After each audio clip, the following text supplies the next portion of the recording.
Hello, and welcome to this week's Glasstire Top 5. It is the week of May 28th, 2020, and I'm Christina Rees. And I'm Brandon Zech. And this week, our special edition is, and this is a good one, this is our top interviews, our favorite interviews that Glasstire has ever run over what is now nearly a 20-year run. And we have some doozies. We have some terrific interviews. Many of them are with artists, but we've also, obviously, we've interviewed art historians and educators, writers, and it was a lot of hard choices that we had to make, actually. And one of the reasons we're doing this right now is that, if you're anything like us, you've been kind of keeping up with everything that's going on. And I know whenever anyone has sent me any media, any podcasts, any videos, any articles that aren't necessarily about and focusing on the real news that's happening right now, it's been a really nice respite from that. So this is a little bit of a callback to some of our past content, but content that you can kind of dive into. Some of it's more meaty than others. I know one of the pieces is almost like a 30-minute read. It's very intensive and elaborate. So there's kind of a few options in terms of how deep you want to get into these too. It includes video and podcast and text. So you have your choice. Number 5 on our list is kind of an interesting one. It's also one of the posts on Glasstire that has gotten more hits than any other post on Glasstire over all of its history, and it is a one-question interview. The artist Ryder Richards, who's based in DFW, asked the writer and curator and art theorist Nicholas Borio he asked him one question when Nicholas Borio came to the Fort Worth Modern to give a lecture. And I don't know if Ryder asked him this question like in the cafe right before he went in to do the lecture, or if he asked it during the Q&A. The question that Ryder asked him was, and I will tell you, the question I will ask is whether or not artists should read critical theory. Now, Nicholas Borio, of course, is the guy who coined the phrase relational aesthetics in the 90s. He's the one who came up with that umbrella term for something that was already going on, but it's always been a sort of slightly controversial thing. And he answers this question in just a whole series of thoughts and paragraphs, and that is the interview. I will say that his answer sort of boils down to something like, it's not necessary for artists to read critical theory. However, it's always good to confront your ideas to other people's ideas. It's a philosopher's answer to that question also. It's like, well, we don't have to do anything. Like, should artists read? Well, they can if they want to. They have free will. If they don't, then their work won't incorporate those elements. It's like, it's kind of exactly what you'd expect. Going back and rereading it, I was like, this makes sense. Oh. Number 4 this week is actually an interview that I did back in 2018 with the then Houston curator, Sally Sprout. So Sally was nearing the end of her term as the curator of the Williams Tower Gallery. If you don't know what Williams Tower is, it is one of the tallest buildings, or the tallest building outside of a major metropolitan downtown area. It's on 59 and 610, just outside of Houston's big 610 loop, kind of over by the Galleria. So this is an office building. This is a building that was kind of built out by Hines, but it had an exhibition program in the lobby, and Sally worked there for such a long time. She did something in the ballpark of 350 shows there. The space was kind of exactly what you would expect. It wasn't like a pristine white gallery. It was a lobby. It was a walkthrough space, and it had all of the challenges associated with that, some of which we talked about in this interview.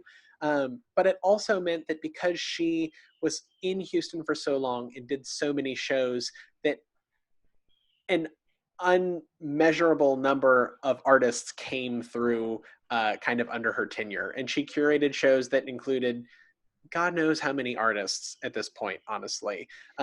This space is kind of, I actually haven't heard of it doing anything since Sally left in 2018.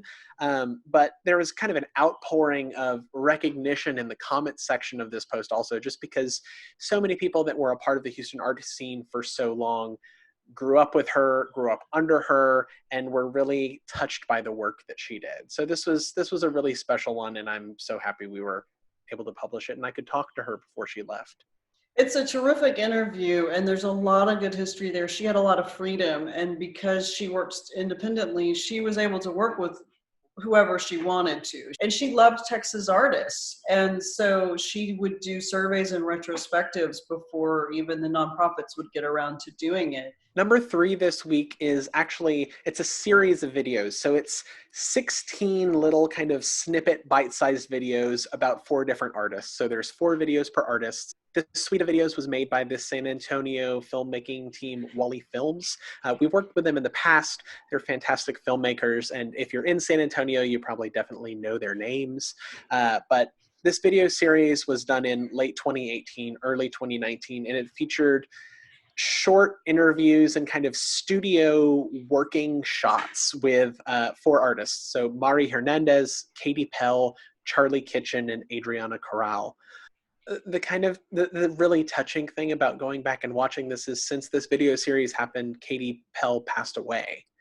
And to be able to see her talk about her work is going to stand for so long. It's wonderful. Mm-hmm. These are nice bite-sized portraits. You don't have to get too deep into something. You can kind of dip in, dip out, but it gives you insight into who these artists are and what makes them tick. I don't think any one video is longer than a couple of minutes long, if that. And it was called 4x4, so it was 4 questions for each one of these 4 artists, and then we did it out over a 16-week period, 1 video per week, and they're beautifully shot. And you really do get to see, I mean, it's interesting considering how short they are, how much you get a sense of the artist's working process. So number 2 on our list, I love this one. This is maybe one of my personal favorites, if not my personal favorite. It's one that you did. It is a podcast, and you interviewed quite a few people for this. The title of it is The Story of Houston's Fix Oven AC Signs. Now, if you are from Houston, or if you grew up in Houston, that title probably would make a lot of sense to you. I did not. So when I first saw this, read it, heard it, and you were working on it, it was all new to me. It was all news to me. And it's delightful. You did such a good job on this, and it's so much fun. Tell us about it. Yeah, so this podcast was part of a series that we did at Glasstire over the spring of 2018, looking at sections of art or places like Sugarland or the Woodlands or other places outside the city center of Houston, or other ways of working outside of the art world that don't get as much attention as galleries or museums.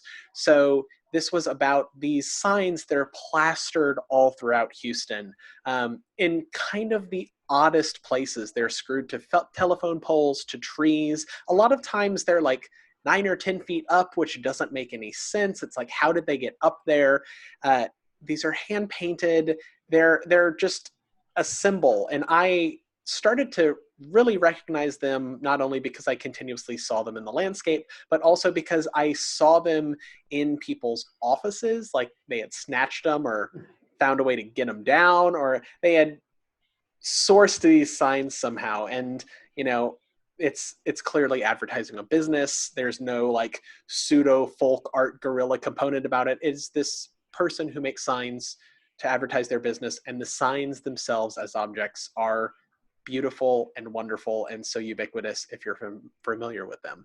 I mean, this is like a little, I guess it is an interview. It's an interview based around storytelling. So I talked to people like the artist Jamal Cyrus, the artist Tierney Malone, Bill Davenport, Catherine Hall from the Houston Center for Contemporary Craft, Amanda Thomas, who's a graphic designer, Jay Weinert, who's a folk art collector and writer, as well as people who didn't make it into the podcast, like Michael Galbraith and Jack Massing, people who deal with folk art, who deal with kind of recognizing their urban surroundings, and who have some sort of vested interest in these signs and their story.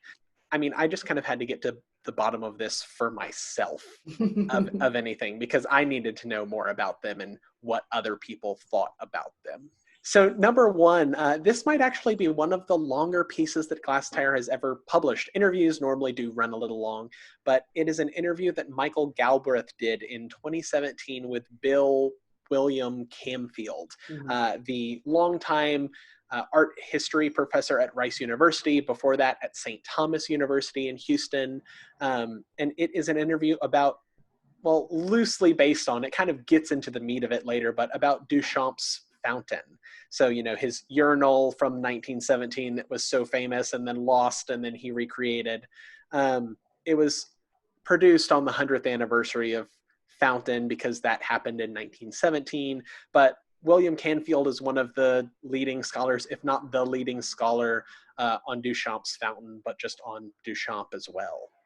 Yeah, I mean, this is a fascinating history, and it kind of jumps all over because there are parts of it that, in terms of Campfield's history with Duchamp and also his studies of Picabia. I mean, all of this is in here, but it goes into his history at Yale and Princeton and then New York City and Paris and then coming to Houston. He's originally a Texan and being lured back to Texas by the de Menils to teach at St. Thomas and then at Rice.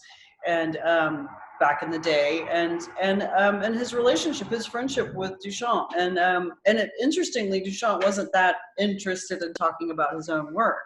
So I it's could not. see that. That Yeah, makes sense. yeah, he loved talking about other artists' work. So he would talk about Picabia all day, but he wouldn't talk about his own stuff. But yeah, this is a wonderful interview, and I love it that it's done by Michael Galbraith, who we lost last October, and actually whose space I'm sitting in right now. But because he was such an incredibly rigorous conceptual artist, for him to be asking the questions and to be as intensely interested as he is in this subject, and also very knowledgeable, it's a fascinating interview, and it goes along with a book that Camfield had published in 1989 that went along with the Menil show about Duchamp. So there's a lot of Walter Hopps stuff in this. It's a great piece of art history is what it is. This interview is an important interview.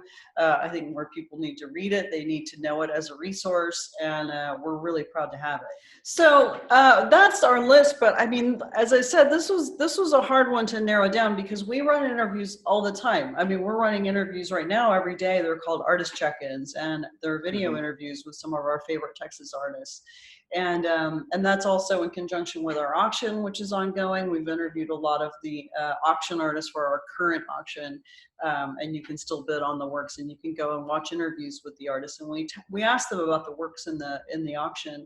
But we run, Colette Copeland does really fantastic interviews for us.